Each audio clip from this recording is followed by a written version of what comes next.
अच्छा, तो सिस्टिक सर्कोसिस जो है इसकी जो मैनिफेस्टेशन है उसमें ये टिपिकली एक मास लेजन की तरह मैनिफेस्ट करता है और सीजर्स करवाएगा। सिम्टम्स इसके इंटेंसिफाई करेंगे जब इनसिस्टेड ऑर्गेनिज्म डाई करेगा as occur after the therapy. तो इवन ऑर्गेनिज्म जब डाई कर गया है थेरेपी देने के बाद, ट्रीटमेंट के बाद, तो उसकी वजह से फिर ये सिम्टम्स और ज़्यादा इंटेंसिफाई भी हो सकते हैं। अब ये ऑर्गेनिज्म जो है ना ये सिस्ट के अंदर पाया जाता है with smooth lining, body wall और जो हुकलेट्स होती हैं फ्रॉम द माउथ पार्ट्स, ये मोस्ट कॉमनली रिकॉग्नाइज हुई हैं। ठीक है, यानी ये जो ऑर्गेनिज्म है ना ये हमें सिस्ट के अंदर जो है एक स्मूथ लाइनिंग की तरह नज़र आएगा। सिस्ट के अंदर जो जिसकी एक स्मूथ लाइनिंग है, उस सिस्ट के अंदर जो है हमें ये ऑर्गेनिज्म मिलेगा। उसकी बॉडी वॉल और उस ऑर्गेनिज्म के हुकलेट्स जो हैं जिनमें से mouth parts most commonly recognise हुए हैं। अब इस इनसिस्टेड ऑर्गेनिज्म की अगर इसी के अंदर जो है डेथ हो जाती है तो ये एक बहुत ही इंटेंस किस्म का इन्फ्लामेटरी रिएक्शन करवा देगा सराउंडिंग ब्रेन के अंदर। ठीक है, often including eosinophils and marked gliosis. तो इसमें बहुत ज़्यादा यूजिनोफिल्स होंगे, इतना ज़्यादा इन्फ्लामेटरी रिएक्शन होगा ब्रेन के साथ वाले सराउंडिंग ब्रेन में इस सिस्ट के, और उसमें यूजिनोफिल्स होंगे और बहुत ज़्यादा ग्लायोसिस होगी। ठीक है, तो नेक्स्ट आ जाता है एमीबियासिस, अमीबिक मेनिंजोइंसेफेलाइटिस। ये याद रखिएगा मैनिफेस्ट करता है डिफरेंट क्लिनिकल सिंड्रोम्स के साथ, वो डिपेंड करता है रिस्पॉन्सिबल पैथोजन पे। नेग्लेरिया फॉवलेराई बहुत ही कॉमन है, जो कि swimming in the stagnant warm fresh water ponds. ठीक है, वार्म फ्रेश वाटर पॉन्ड्स जिनमें पानी खड़ा रहता है उनमें स्विम करने की वजह से होता है ये नेग्लेरिया फॉवलेराई, और ये कॉज करवाता है रैपिडली फैटल नेक्रोटाइजिंग इंसेफेलाइटिस। तो नेक्रोटाइजिंग करवाता है, इसको हम ब्रेन ईटिंग अमीबा भी कहते हैं। ठीक है, तो बाय कंट्रास्ट जो बाकी स्पीशीज़ है, वेरियस स्पीशीज़ एक्केंथ अमीबा की, ये क्रोनिक ग्रेनुलोमेटस मेनिंजोइंसेफेलाइटिस कॉज करवाती हैं। ठीक है, दैट्स इट। यहाँ पर इस चैप्टर का टॉपिक कंप्लीट हुआ डिटेल में। लास्ट रह गया infection of the nervous system में, लास्ट टॉपिक रह गया प्रायन डिजीज़। तो प्रायन डिजीज़ जो है ये ग्रुप ऑफ इन्फेक्शियस डिजीज़ हैं जिनमें कॉजेटिव एजेंट जो है वो एक एबनॉर्मल फॉर्म होती है सेलुलर प्रोटीन की। ठीक है, सेलुलर प्रोटीन की एक एबनॉर्मल फॉर्म है जो कि प्रायन डिजीज़ करवाती है। तो इसमें कुछ स्पोरेडिक, फैमिलियल, आइट्रोजेनिक और वेरिएंट फॉर्म्स आ जाते हैं क्रूट्सफेल्ड जैकोब डिजीज़ के। ठीक है, KCJD के, as well as animal disease भी आ जाती हैं जैसे कि स्क्रैपी शीप्स के अंदर और बोवीन स्पंजीफॉर्म इंसेफेलोपैथी कैटल के अंदर। ठीक है, जिसको हम मैड काउ डिजीज़ भी कहते हैं, bovine spongiform encephalopathy mad cow disease. अब जो कॉजेटिव प्रोटीन है ना उसको हम प्रायन प्रोटीन कहते हैं, PRP। तो इसमें कन्फर्मेशनल चेंज हो सकता है अपनी नॉर्मल शेप से। ठीक है, अपनी इस PRP ऊपर छोटा सा C लिखा हुआ है, इस नॉर्मल शेप से ही एक एबनॉर्मल कन्फर्मेशन में आ सकता है PRP-SC के अंदर। SC का मतलब है स्क्रैपी। ठीक है, नॉर्मल से स्क्रैपी में अब इसमें कन्फर्मेशनल चेंज आया है। तो PRP जो है नॉर्मली ये अल्फ़ा हेलिसिस में रिच होता है, लेकिन PRP-SC जो है इसका हाई कंटेंट होता है, इसके अंदर जो है बहुत ज़्यादा हाई कंटेंट बीटा शीट्स का होता है। ठीक है, ये प्रोटीन्स में होती है ना शीट्स। तो कैरेक्टरिस्टिक, ये जो कैरेक्टरिस्टिक है ये इसको रेजिस्टेंट कर देती है टू प्रोटियोलाइसिस। अब बीटा शीट्स हैं तो इसकी प्रोटियोलाइसिस नहीं हो पाती, हेंस अल्टरनेटिव टर्म जो है पैथोजेनिक फॉर्म की PRP-RES हम कहते हैं, यानी कि ये प्रोटीएज रेजिस्टेंट है, ये भी हम इसको कह सकते हैं। तो मोर इम्पॉर्टेंटली जब PRP-SC यानी PRP स्क्रैपी अब हम कहेंगे, ये फिज़िकली जो है इंटरेक्ट करेगा PRP मॉलिक्यूल्स के साथ और इंड्यूस करवा देगा उनको कि वो अडॉप्ट करें PRP स्क्रैपी कन्फर्मेशन। ठीक है, बाकी उनके साथ भी इंटरेक्ट करेगा मॉलिक्यूल्स के साथ, उनको कहेगा कि इस तरह की कन्फर्मेशन अडॉप्ट कर लो, उनको इंड्यूस करवा देगा। तो यहाँ 23.1 में पैथोजेनेसिस दिखाई गई है प्रायन डिजीज़ की। इसमें देखें अल्फ़ा हेलिकल PRP-C ये जो है स्पॉन्टेनियसली शिफ्ट हो सकता है टू द बीटा शीटेड PRP-SC यानी स्क्रैपी के अंदर, इस कन्फर्मेशन में आ सकता है। तो इवेंट जो कि होता है मच हायर रेट में इन द फैमिलियल डिजीज़ के अंदर। ठीक है, जो एसोसिएटेड होती है जर्म लाइन PRP म्यूटेशन में, उनमें ये होता है। तो PRP-SC जो है ना ये ऑल्सो फॉर्म हो सकता है, ये यानी एक्सोजीनस सोर्सेज से भी हो सकता है, जैसे कि कंटेमिनेटेड फूड की वजह से, मेडिकल इंस्ट्रूमेंटेशन या मेडिसिन की वजह से। अब वंस प्रेजेंट ये PRP स्क्रैपी जो है ये कन्वर्ट करेगा additional molecules of the PRP सी को PRP-SC के अंदर उनमें कन्वर्ट करता जाएगा थ्रू द फिजिकल इंटरेक्शन के थ्रू। ठीक है, इसको हम कह रहे हैं प्रोपागेशन। यहाँ पे इनिशिएशन हुई, यहाँ पे प्रोपागेशन। तो इवेंचुअली फिर लीड करेगा formation of pathogenic PRP scrapie aggregates बन जाएंगे। ठीक है, ये फिर एग्रीगेट्स जो हैं इस पैथोजेनिक स्क्रैपी PRP के, ये एग्रीगेट्स न्यूरोनल टॉक्सिसिटी करवाएंगे। ठीक हो गया। तो अब ये जो हमने कहा कि इसमें इस एग्रीगेशन करवा रहा है, बाकियों को भी कह रहा है कि अडॉप्ट कर लो स्क्रैपी PRP स्क्रैपी कन्फर्मेशन, तो ये प्रॉपर्टी अकाउंट करती है infectious nature of the PRP scrapie. इससे पता चल रहा है कि PRP स्क्रैपी जो इन्फेक्शियस नेचर का है। तो ओवर द टाइम ये जो सेल्फ एम्पलीफाइंग प्रोसेस है, ये एक्यूमुलेशन करवा देगा high burden of pathogenic PRP scrapie molecules के in the brain. Certain mutations genes के अंदर जो कि PRP-C को इनकोड करते हैं, इनमें जब म्यूटेशन आ जाएगी PRNP जीन में, क्योंकि ये तो प्रोटीन है ना, PRNP जीन है, तो उसमें म्यूटेशन आएगी तो वो एक्सेलरेट करता है rate of spontaneous conformational change. ठीक है, और इस तरह के वेरिएंट्स एसोसिएटेड होते हैं early onset of familial form of prion disease. Early onset of familial form of prion disease उनमें हो जाएगा, जैसे कि familial Creutzfeldt Jakob disease FCJD।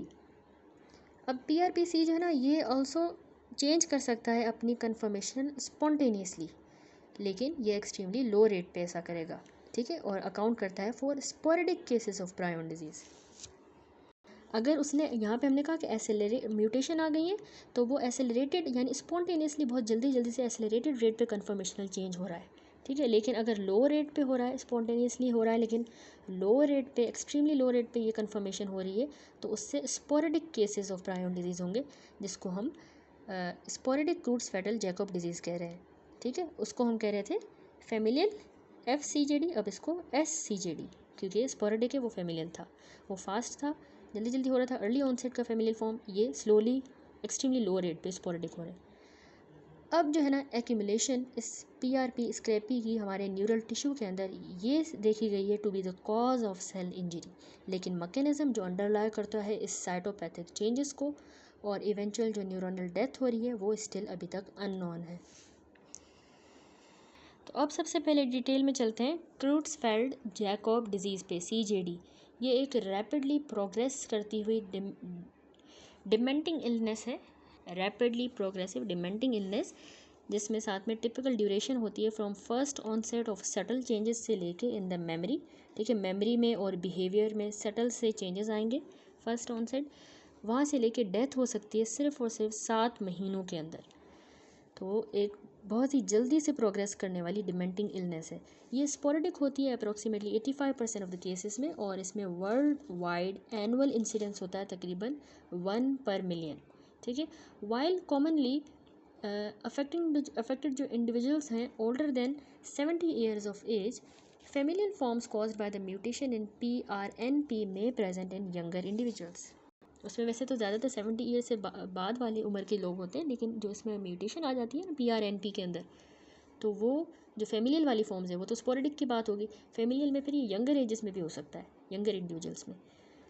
अब in keeping with the infectious nature of the PRP scrapie, हमने देखा इसकी बहुत ही इन्फेक्शियस नेचर है, तो there are well established cases of iatrogenic transmission के भी वेल इस्टेब्लिश केसेस हैं, जो कि by contaminated deep implantation electrodes के थ्रू होता है और ह्यूमन ग्रोथ हार्मोन प्रिपरेशंस के थ्रू। ठीक है, तो इस तरह की आइट्रोजेनिक ट्रांसमिशन भी होती है इसकी PRP स्क्रैपी की। अब मॉर्फोलॉजी देखें तो प्रोग्रेशन हो रही है इसमें डेथ की तरफ, क्रूट्सफेल्ड जैकॉब डिजीज़ के अंदर CJD में डेथ की तरफ प्रोग्रेशन हो रही है। तो यूजुअली बहुत ही जल्दी होती है, रैपिडली, कि इसमें बहुत ही थोड़ा इफ़ एनी मैक्रोस्कोपिक एविडेंस मिलेगा हमें ब्रेन एट्रोफी का, मैक्रोस्कोपी के लिए बहुत ही थोड़ा। माइक्रोस्कोपिक एग्जामिनेशन पे जो पैथोग्नोमिक फाइंडिंग होती है वो है spongy form transformation cerebral cortex की भी, और डीप ग्रे मैटर स्ट्रक्चर्स की, जिसमें कॉर्डेट और पुटामेन आ जाते हैं। ठीक है, तो उनकी जो है स्पंजी फॉर्म ट्रांसफॉर्मेशन हो जाएगी। अब ये मल्टीफोकल प्रोसेस जो है रिजल्ट करेगा कि अनइवन फॉर्मेशन हो जाएगी, छोटे अपेरेंटली एम्प्टी माइक्रोस्कोपिक वैक्यूल्स बन जाएंगे वेरिंग साइजेस के, खाली से vacuoles with in the neuropil. Eosinophilic regions in the grey matter that contain dendrites, axons and synapses. ठीक है, वो यूजेनोफिलिक मैटर हमारे ग्रे मैटर के अंदर जिसमें डेंड्राइट्स भी होती हैं, एक्सॉन्स भी होते हैं और साइनेप्सिस भी होते हैं, उसको हम न्यूरोपिल कह रहे हैं। तो इस न्यूरोपिल के अंदर ही वेरिंग साइज की एम्प्टी वैक्यूल्स बन जाएंगी, छोटी छोटी सी एम्प्टी माइक्रोस्कोपिक वैक्यूल्स बनेंगी। ठीक है, इस मल्टीफोकल प्रोसेस में। और कभी कभार पेरिकैरियन ऑफ द न्यूरॉन्स में भी बनेंगी यही माइक्रोस्कोपिक एम्प्टी वेसल्स वैक्यूल्स। ठीक है, पेरिकैरियन ऑफ न्यूरॉन्स के अंदर। पेरिकैरियन क्या होता है? सेल बॉडी होती है न्यूरॉन की जिसमें न्यूक्लियस होता है वहाँ पे। ठीक है, अब अगर फिगर देखें 23.22 फिगर, तो इसमें यहाँ पे दिखाया गया है प्रायन डिजीज़। ये हिस्टोलॉजिक फीचर्स हैं क्रूट्सफेल्ड जैकोब डिजीज़ के, CJD। ठीक है, तो इसके हिस्टोलॉजिक फीचर्स हैं जिसमें स्पंजी फॉर्म चेंजेस हमें मिल रहे हैं सेरिब्रल कॉर्टेक्स में। ठीक है, ये इंसेक्ट जो है ये शो कर रहा है हाई मैग्निफिकेशन न्यूरॉन की जिसमें वैक्यूल है। ठीक हो गया। उसके बाद मॉर्फोलॉजी में कह रहा है कि जो एडवांस केसेस होते हैं ना, उनमें आपने याद रखना है कि बहुत सीवियर किस्म का न्यूरोनल लॉस हो जाएगा। ठीक है, इसके अलावा न्यूरोनल लॉस के अलावा रिएक्टिव ग्लायोसिस होगी और कभी कभार जो वैक्यूलेटेड एरियाज है ना उनकी एक्सपेंशन हो जाएगी इन्हीं छोटे वैक्यूल्स की सिस्ट लाइक स्पेसेस के अंदर। इसको हम कहते हैं स्टेटस स्पंजियोसिस। ठीक है, यहाँ पे हमने कहा ना स्पंजी फॉर्म ट्रांसफॉर्मेशन हो रही है कि ये सारी वैक्यूल्स बन रहे हैं, छोटे छोटे से एम्प्टी वैक्यूल्स न्यूरोपिल में भी बन रहे हैं, पेरिकैरियन में भी। अब सीवियर केस में न्यूरोनल लॉस हो गया, रिएक्टिव ग्लायोसिस भी हो रही है और यही vacuolated area cyst like space में ट्रांसफॉर्म हो रहे हैं जिसको हम स्टेटस स्पंजियोसिस कह रहे हैं। कोई भी इन्फ्लामेटरी इनफिल्ट्रेट हमें नहीं मिलेगा इसमें, आपने याद रखना है। जब इम्यूनोहिस्टोकेमिकल स्टेनिंग करेंगे तो उसमें हमें प्रोटीनेज के रेजिस्टेंट PRP स्क्रैपी नज़र आएगा टिश्यू के अंदर, जबकि वेस्टर्न ब्लॉटिंग टिश्यू एक्सट्रैक्ट्स जो हैं after the partial protease digestion वो अलो करेंगे detection of diagnostic PRP scrapie. ठीक है, ये भी याद रखिएगा, बहुत इंपॉर्टेंट है कि इम्यूनोहिस्टोकेमिकल में हमें जो है इसमें प्रोटीनेज के रेजिस्टेंट PRP स्क्रैपी मिल रहा है। लेकिन अगर हम वेस्टर्न ब्लॉटिंग टिश्यू एक्सट्रैक्ट करें तो उसमें थोड़ा सा प्रोटीएज ने डाइजेस्ट कर लिया है, पार्शियल प्रोटीएज डाइजेशन अलो करेगी कि हम डायग्नोस्टिक PRP स्क्रैपी को डिटेक्ट कर लें। ठीक है, western blotting of the tissue extracts में after the partial protease digestion. अब इसके बाद आ जाता है हमने CJD डिस्कस की हमने, क्रूट्सफेल्ड जैकोब डिजीज़। अब है कि variant Creutzfeldt Jakob disease. Starting in 1995 जो केसेस थे CJD लाइक इलनेस के ये अपीयर हुए यूनाइटेड किंगडम में। जो न्यूरोपैथोलॉजिक फाइंडिंग्स हैं और मॉलिक्यूलर फीचर्स इस तरह के न्यू केसेस के वो बिल्कुल सेम थे उस तरह जिस तरह CJD के थे। ठीक है, तो ये सजेस्ट कर रहे हैं कि क्लोज रिलेशनशिप है between the two illnesses. Yet ये जो नया डिसऑर्डर है ये डिफरेंट है from the typical CJD several important respects में। एक तो ये डिजीज़ जो है ये यंग एडल्ट्स को अफेक्ट करती है, याद रखिएगा। बिहेवियरल डिसऑर्डर्स जो है फिगर होते हैं प्रोमिनेंटली अर्ली डिजीज़ स्टेज के दौरान। और जो न्यूरोलॉजिक सिंड्रोम है ये प्रोग्रेस करेगा somewhat more slowly than the typical CJD। इसमें स्लोली वो न्यूरोलॉजिक सिंड्रोम प्रोग्रेस करता है। तो ये कुछ डिफरेंसेस हैं। अब multiple lines of evidence indicate करती है कि ये जो न्यू डिजीज़ है इसको हमने नाम दिया है variant Creutzfeldt Jakob disease VCJD। तो ये कॉन्सिक्वेंस होता है जब एक्सपोजर हो जाए प्रायन डिजीज़ ऑफ द कैटल का, जिसको हम बोवीन स्पंजीफॉर्म इंसेफेलोपैथी कहते हैं। ठीक है, कैटल में जो प्रायन डिजीज़ होती है ना, ऊपर भी हमने डिस्कस किया, जिसको हम कहते हैं बोवीन स्पंजीफॉर्म इंसेफेलोपैथी। तो उसके साथ एक्सपोजर जब हो जाता है तो उसकी वजह से ये न्यू डिजीज़ होती है वेरिएंट क्रूट्सफेल्ड जैकोब डिजीज़, ये भी माना जाता है। ठीक है, तो मल्टीपल लाइंस ऑफ एविडेंस कहती हैं। तो इसके अलावा कह रहा है कि also there is now documentation of the transmission by blood transfusion के थ्रू। ये जो वेरिएंट है इसमें सिमिलर पैथोलॉजिक अपीयरेंस होती है, बिल्कुल वैसी जिस तरह बाकी टाइप्स ऑफ CJD में हमें मिलती है, जिसमें स्पंजी फॉर्म चेंज भी होगा और इन्फ्लामेशन नहीं होगी, एब्सेंस ऑफ इन्फ्लामेशन हमने यहाँ पे मॉर्फोलॉजी में डिस्कस किया। तो इस वेरिएंट CJD में हाउएवर बहुत ज़्यादा एबंडेंट हमें कॉर्टिकल कॉर्टेक्स में अमाइलॉइड प्लैक्स मिलेंगे जो कि सराउंड हुए हुए होंगे बाय स्पंजी फॉर्म चेंज। याद रखिएगा, कॉर्टिकल अमाइलॉइड जो है स्पंजी फॉर्म चेंज के साथ सराउंड हुआ होगा। तो यहाँ पे इस B फिगर में दिखाया गया है कि वेरिएंट है CJD का। ठीक है, ये कैरेक्टराइज हुआ है बाय अमाइलॉइड प्लैक जो इस इंसेट में हमें नज़र आ रहा है, that sit in the regions of greatest spongy form change. ठीक है, ये अमाइलॉइड प्लैक जहाँ पे बहुत ज़्यादा स्पंजी फॉर्म चेंज है वहाँ पे हमें नज़र आएगा। That's it. यहाँ पे ये टॉपिक इस चैप्टर का डिटेल में कंप्लीट हुआ, which was the infections of the nervous system. Next अब हम चलते हैं अगले टॉपिक पे। इस चैप्टर का अगला टॉपिक जो कि डिजीज़ेज़ ऑफ माइलिन, इसमें हम मल्टीपल स्क्लेरोसिस डिस्कस करेंगे, अदर एक्वायर्ड डीमाइलिनेटिंग डिजीज़ेज़ और ल्यूकोडिस्ट्रॉफीज़। तो डिजीज़ेज़ ऑफ माइलिन की बात करें तो हमारे CNS के अंदर एक्सॉन्स जो है ना, ये बहुत ही टाइटली इनशीथ हुए हैं माइलिन के साथ, वो उनको कवर कर रही है, ठीक है, जो कि एक इलेक्ट्रिकल इंसुलेटर है और अलाउ करती है रैपिड प्रोपागेशन न्यूरल इम्पल्सेस की, ठीक है, वो उनसे प्रोपागेट करते हैं जल्दी जल्दी से। अब माइलिन जो है ये कंसिस्ट करती है कि ये मल्टीपल लेयर्स होती हैं, highly specialised closely apposed plasma membranes की बनी होती हैं, जो कि असेंबल होती हैं बाय ओलिगोडेंड्रोसाइट्स। आल्दो माइलिनेटेड जो हमारे एक्सॉन्स हैं ना, ये प्रेजेंट होते हैं in all areas of brain, ठीक है, हर जगह पे हमें मिलते हैं, लेकिन ये ज़्यादा डोमिनेंट कंपोनेंट जो है, ये बहुत ज़्यादा डोमिनेंट कंपोनेंट होते हैं वाइट मैटर का। तो इसीलिए मोस्ट डिजीज़ेज इस माइलिन की होती हैं, ये प्राइमरीली वाइट मैटर का ही डिसऑर्डर होता है, ठीक है। तो माइलिन हमारी पेरिफेरल नर्व्स में भी सिमिलर ही होती है जिस तरह माइलिन सेंट्रल नर्वस सिस्टम में, लेकिन कुछ इंपॉर्टेंट सेवरल डिफरेंसेस हैं।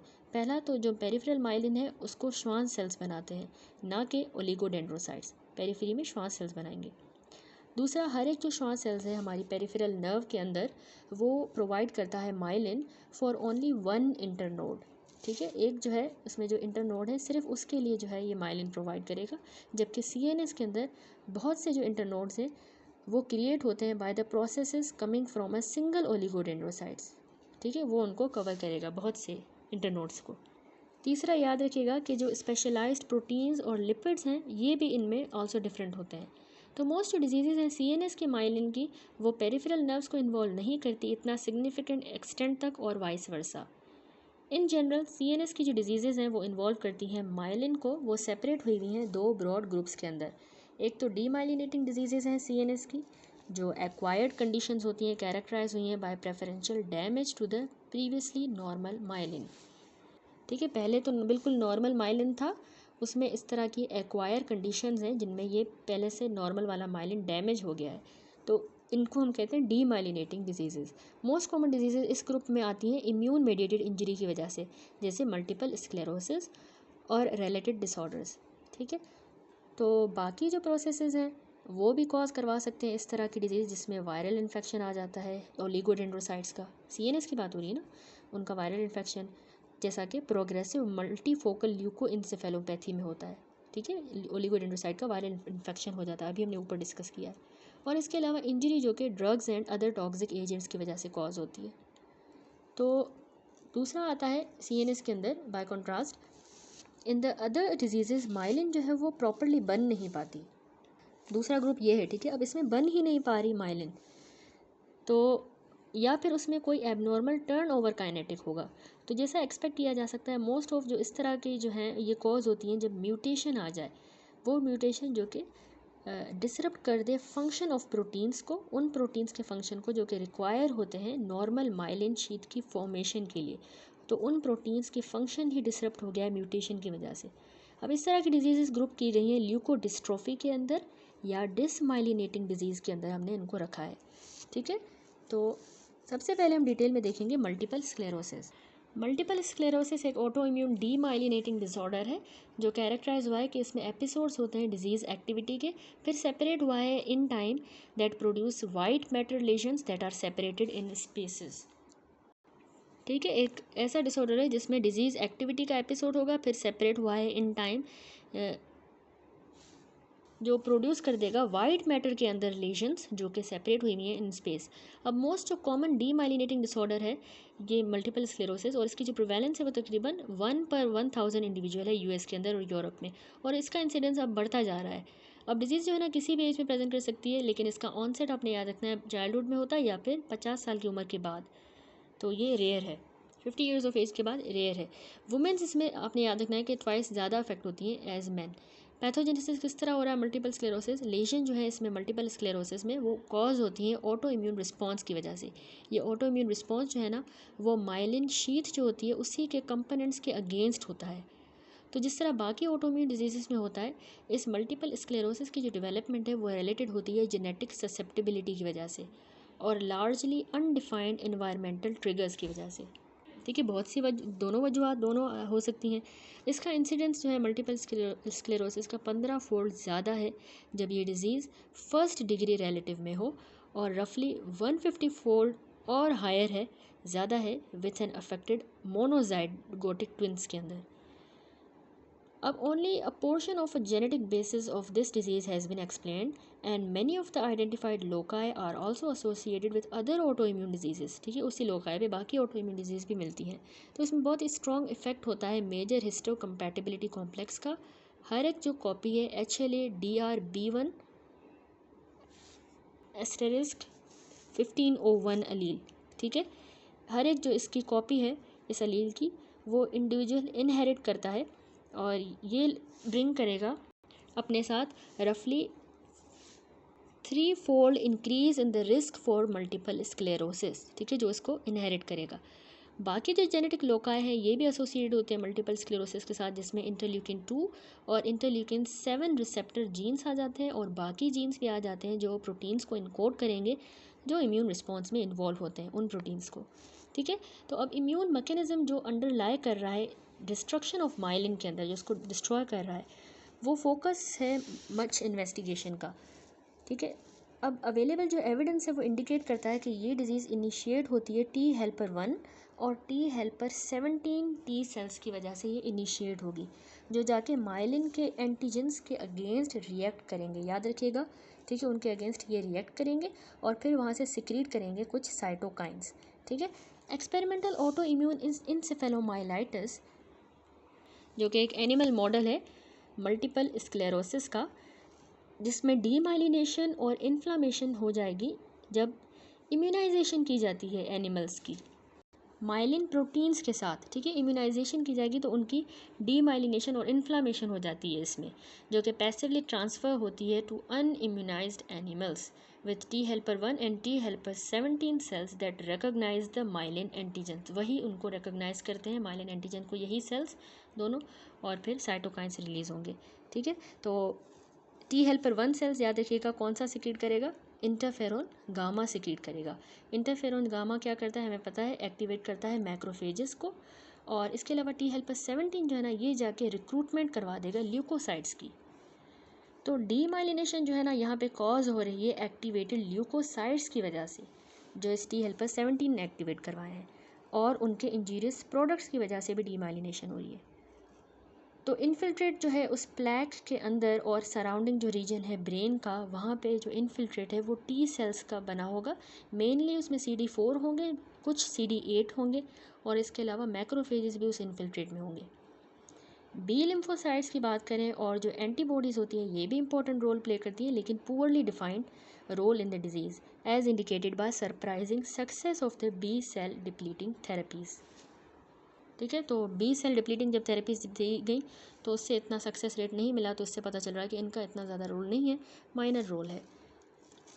मॉर्फोलॉजी देखें तो मल्टीपल स्क्लेरोसिस याद रखिएगा कि प्राइमरीली एक मल्टीफोकल वाइट मैटर की डिजीज़ है। ग्रॉसली इसमें जो हमें कैरेक्टरिस्टिक लेजन है उसको हम प्लैक कहते हैं। ये प्लैक जो है ग्रॉसली डिस्क्रीट से स्लाइटली डिप्रेस हुए हुए ग्लासी अपीयरिंग या ग्रे टैन कलर के होते हैं।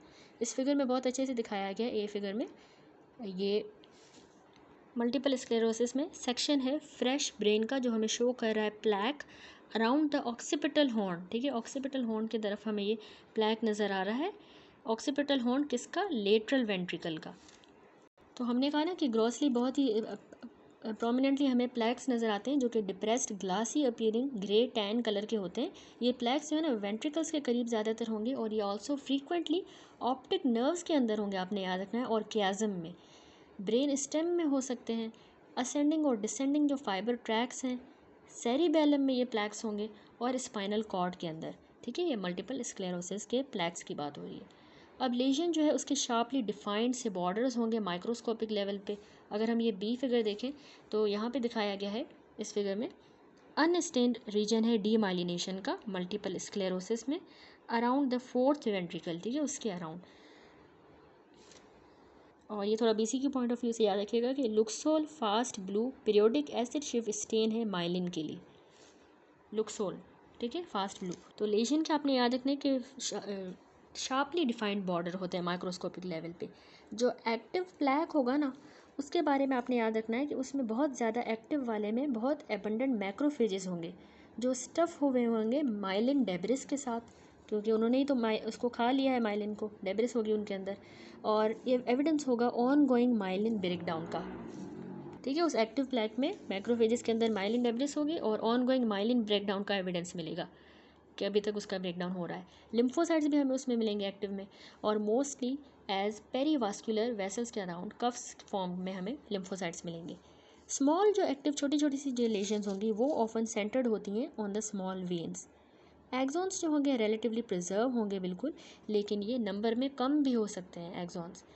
जब ये प्लैक्स क्विएसेंट हो जाएंगे, यानी अपने इनएक्टिव प्लैक्स में ये कन्वर्ट हो जाएंगे, तो इन्फ्लामेशन मोस्टली डिसअपियर हो जाएगी। पीछे जो है लिटिल या no myelin astrocytic proliferation and gliosis रह जाएगी। ठीक है, थोड़ा सा माइलिन रह जाएगा या बिल्कुल भी नहीं रहेगा, और एस्ट्रोसाइट की प्रोलिफरेशन और ग्लायोसिस पीछे रह जाएगी जब इनएक्टिव प्लैक्स होंगे, क्विएसेंट स्टेज में चले जाएंगे। ठीक है, दैट्स इट। तो ये इसकी मॉर्फोलॉजी थी। अब क्लिनिकल फीचर थोड़े से देख लें, इंपॉर्टेंट है मल्टीपल स्क्लेरोसिस के। कोर्स जो होता है इस मल्टीपल स्क्लेरोसिस का वो वेरिएबल होता है, लेकिन कॉमनली इसमें हमें मल्टीपल रिलैप्सेस मिलते हैं। ठीक है, और वो फिर फॉलो होंगे बाय द एपिसोड्स ऑफ रेमिशन। ठीक है, यानी पेशेंट जो है वो सही हो जाएगा, रिलैप्स होगा, उसके बाद दोबारा हो जाएगी डिजीज़, रेमिशन हो जाएगी। तो इस तरह से हमें मल्टीपल रिलैप्सेस और फिर रेमिशन के एपिसोड्स मिलते हैं। वेरिएबल कोर्स होता है इसका। टिपिकली रिकवरी हो जाएगी रेमिशंस के दौरान, लेकिन इसमें जो रिकवरी हो रही है वो कंप्लीट नहीं होगी, आपने याद रखना है। तो as a consequence over time इसमें हमें usually gradual often stepwise accumulation मिलती है न्यूरोलॉजिक डेफिसिट्स की, जो कि gradually over the time accumulate कर रहे हैं न्यूरोलॉजिक डेफिसिट। इमेजिंग स्टडीज़ जब हम देखेंगे तो उनमें हमें मिलता है कि इसमें ऑफन मोर लेजन्स होंगी ब्रेन्स ऑफ द पेशेंट्स में जिनको मल्टीपल स्क्लेरोसिस है than might be expected from the clinical examination. ठीक है, इस इमेजिंग से हमें पता चल रहा है कि इनमें ज़्यादा लेजन्स होती हैं मल्टीपल स्क्लेरोसिस वाले पेशेंट्स के ब्रेन्स में, जैसा कि एक्सपेक्ट किया जा सकता है बनिस्बत के जितना एक्सपेक्ट किया जा सके from the clinical examination. Brain में लेकिन लेजन ज़्यादा मिलती हैं, और ये कि ये लेजन्स जो है ना आती जाती रहती हैं more oftenly than was previously suspected. ठीक है, they would come and go much more often than was previously suspected. तो इस तरह के पेशेंट्स में कॉग्निटिव फंक्शन में चेंजेस भी हमें मिल सकते हैं, लेकिन ये ज़्यादातर